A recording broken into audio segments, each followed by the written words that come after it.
What is up, my friends? I hope you guys are having a great day today. Welcome back. And today we're going to be talking about a little movie from 2023 directed by Mr. James Wan himself, the maestro of horror, Aquaman and the Lost Kingdom. Oh man, guys, I don't even know where to start with this piece of trash.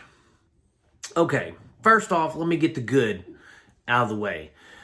Yahya Abdul-Mateen II, Black Manta, dude could be Michael Jai White's brother. He sounds like him. He looks like him. Like when I first, in the first Aquaman film, when I saw him, I was like, oh, Michael Jai White's in this. Awesome. Fantastic. Not Michael Jai White. Looks and sounds just like him, though. And I love Black Manta. I've liked him in both films, okay? The first Aquaman, I mean, it was okay. But I'm not a fan of their underwater special effects. Just not. The way that their hair flows in the water. It's like there's always water moving past them and everything's always flowing. And that to me just looks stupid. And it really takes away because all of the special effects looked half-ass. I mean, if we're being honest. And sadly, this is no better. In fact, it's worse in my opinion.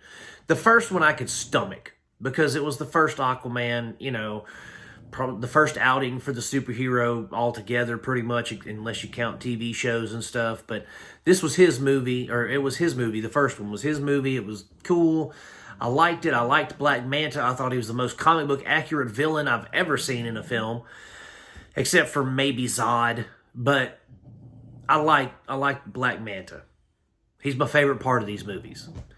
Now we get to Aquaman and the Lost Kingdom. And this gets stupid fast, okay? How many movies have we seen where we're going to kidnap someone that the hero loves and they're going to have a journey to get them back? 100, 1,000, something maybe, I don't know. A lot, and way better done than this. So we have Black Manta. He's still a pirate, still kicking ass on the oceans, but now he comes upon the Dark Trident, or some kind of evil trident, the antithesis to Aquaman's trident. We have all that, and then he's like, well, you killed my daddy, so now I'm going to kill somebody you love, and we just go back and forth with that kind of silly shit, and it drives me crazy. Because instead of writing a genuine kind of comic book arc story for Aquaman, they just kind of half-assed it and threw stuff against the wall to see if it stuck, and none of it did. I mean, Aquaman, he talks to fishes. And they even, parody that in this. They make fun of it. He's like, oh, I talk to fishes, and some people think I'm lame because of that. It's a little too self-aware for me, for my liking, and really, just the whole, the Amber Heard thing, everybody was like, oh, she's not in it hardly. She's in it enough to do her job. I didn't need to see Mara doing a bunch of silly stuff. She's a mama. She has Arthur Jr., it's just her role was, it was significant, but it was insignificant at the same time. She did nothing else. And then she has an action scene at the very end that's just stupid. She's waterbending. Her show, her movie is, this movie for her, she looks like a waterbender. I mean, really, she looks like she should be an Avatar, not Aquaman. And then we have, just the plot itself is mundane and stupid. The special effects, again, are half-assed. Everything looks cartoony. The underwater effects look even worse in this movie than they did in the first movie.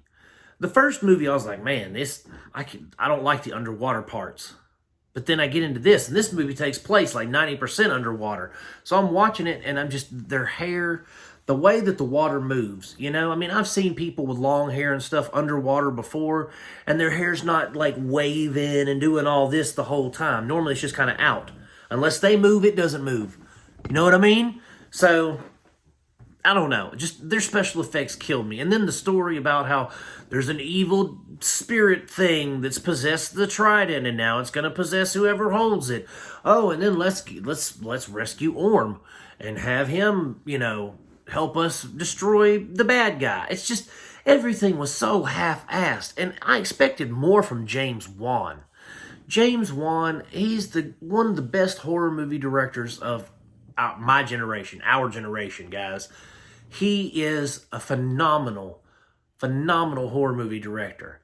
He should not be making superhero movies. I didn't think he did real good with the first one. He damn sure didn't do very good with this one. In fact, while I was watching this movie, I was like, did James Wan direct this? Because this doesn't feel like James Wan had anything to do with this. And sure enough, he did. He had his hands all over this stinker. So, James Wan, do better. That's all I'm going to say. DC, do better. Because you guys are sucking it right now. I mean, it is terrible. And, I know that James Gunn's got his DC universe, coming here in the next couple of years. And that's all fine and dandy. But they've screwed the pooch so much with the DC movie universe that, and let's face it, the superhero fad, the superhero craze for movies is on the downturn, right? People don't care about them as much as they used to. And so the studios don't make them with as much quality as they used to. The studios half-ass it because the people stopped caring. Shame on the studios. Give us something to care about if you want us to keep watching your movie. Stop giving us cartoons. Stop giving us just irrational, silly bullshit. Give us real stories with real people. Make the superheroes be real people again if you want people to get involved. Do that. Stop making the superheroes cartoony. Stop making them laughing stocks and stop putting all that humor in there. Sure, make me laugh a couple times, but god dog it, keep the story serious. Keep the character serious.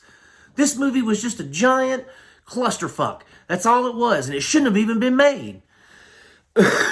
Excuse me, goodness. Got me throat dry, got me all worked up because it's such a piece of trash. Anyway, guys, Aquaman and the Lost Kingdom, 1 star. Should have given it half a star, but I was feeling generous, so I gave it 1 star out of 5.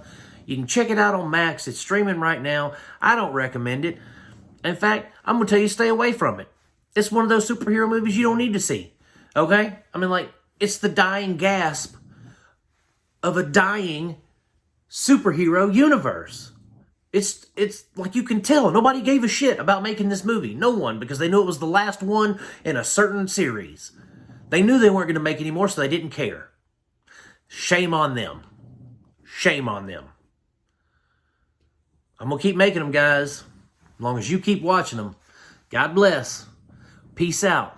I'll see you next time.